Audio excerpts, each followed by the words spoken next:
Uma vez que a gente tem uma ferida, pode ser uma ferida traumática, uma ferida cirúrgica, como é que a gente faz para ajudar o processo de cicatrização?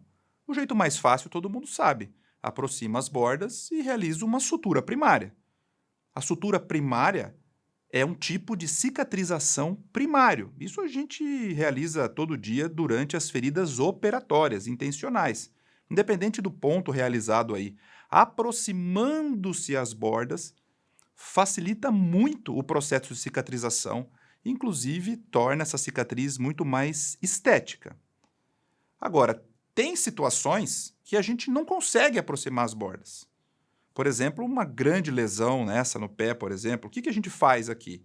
Nós vamos precisar debridar e criar condições locais para que o próprio tecido de cicatrização floresça de dentro para fora, que é a chamada cicatrização por segunda intenção. Isso vai ter que fechar sozinho, nós não vamos aproximar nada aqui. Existe também a chamada cicatrização de terceira intenção, é quando a gente deixa aberto por um tempo e sutura um pouco mais para frente, muito pouco utilizado hoje em dia. A gente tem que lembrar, aproximou, primeira intenção é o melhor. Não aproximou, deixou aberto, segunda intenção, vai cicatrizar sozinho, vai demorar mais e vai ficar menos estético. Mas existem duas situações na cirurgia que às vezes a gente não lembra que existem e pode ser cobrado na prova, que é o enxerto e o retalho. O enxerto e o retalho são formas de cicatrização de primeira intenção. Por quê? Porque, de alguma forma, nós vamos dar a cobertura, ele não vai acontecer sozinho. Por exemplo, olha esse pé, olha que situação difícil aqui. Não tem como suturar isso. A gente vai deixar isso aberto. Se por acaso for criado uma cobertura, vai facilitar muito esse processo de cicatrização, vai ficar mais funcional depois, vai ter menos contração da ferida. Então, nesse caso, o que a gente pode fazer?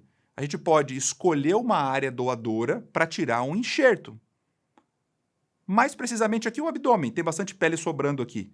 Dá para tirar a pele de espessura total, tirando a parte de epiderme e derme, dá para fechar de forma primária essa área doadora e utilizar essa pele para uma cobertura numa área receptora. Isso é um enxerto. Por que é um enxerto?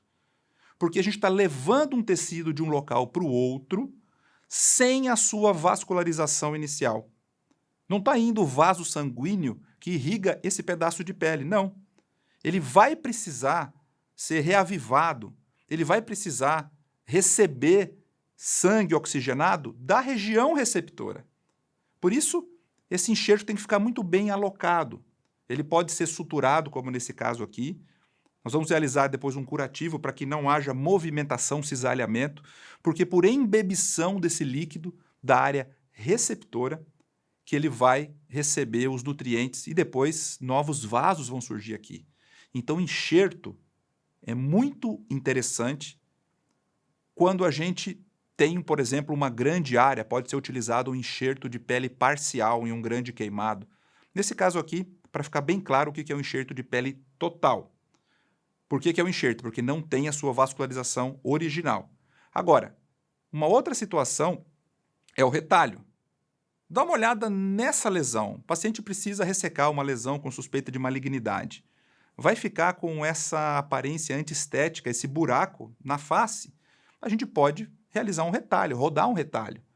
O que é o retalho? Quando a gente leva um tecido com a sua vascularização original. Existem retalhos de avanço, existem retalhos de rotação, são vários os tipos de retalho.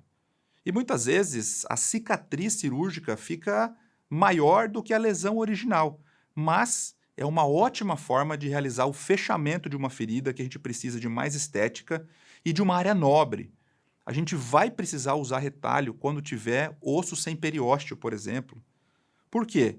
Porque o retalho leva a sua vascularização, ele não precisa da área receptora, ele não precisa que a área receptora seja bem vascularizada.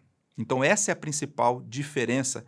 E isso cai na nossa prova. Vamos ver aqui uma questão. Olha só essa questão da USP de 2017. Um homem de 65 anos de idade, em tratamento quimioterápico há cerca de 3 semanas, desenvolveu uma área de necrose cutânea no dorso da mão, com exposição de tendões, em decorrência de extravasamento local de agente quimioterápico. Infelizmente, isso pode acontecer. Extravasou o quimioterápico fora da veia e causou essa necrose com exposição de tendão. Na mão tudo é mais complicado, né? Porque a mão precisa ser funcional. Após o debridamento cirúrgico e revitalização das bordas, a cobertura definitiva do defeito visando manutenção das estruturas anatômicas deve ser realizada por meio de... Então, a gente tem aqui uma mão com visualização de tendões. Então, o que é melhor a ser feito aqui? O melhor a ser feito aqui é um retalho de tecidos. A gente vai levar uma estrutura muito mais vascularizada para cobrir, porque essa região de tendão pode não estar muito bem vascularizada. Então, não tem como fazer fechamento primário e o enxerto tem grande chance de não dar certo. Além do que, o retalho ele vai ter uma funcionabilidade muito melhor. Então, a resposta aqui é a letra D, retalho de tecidos. Então, isso cai na nossa prova.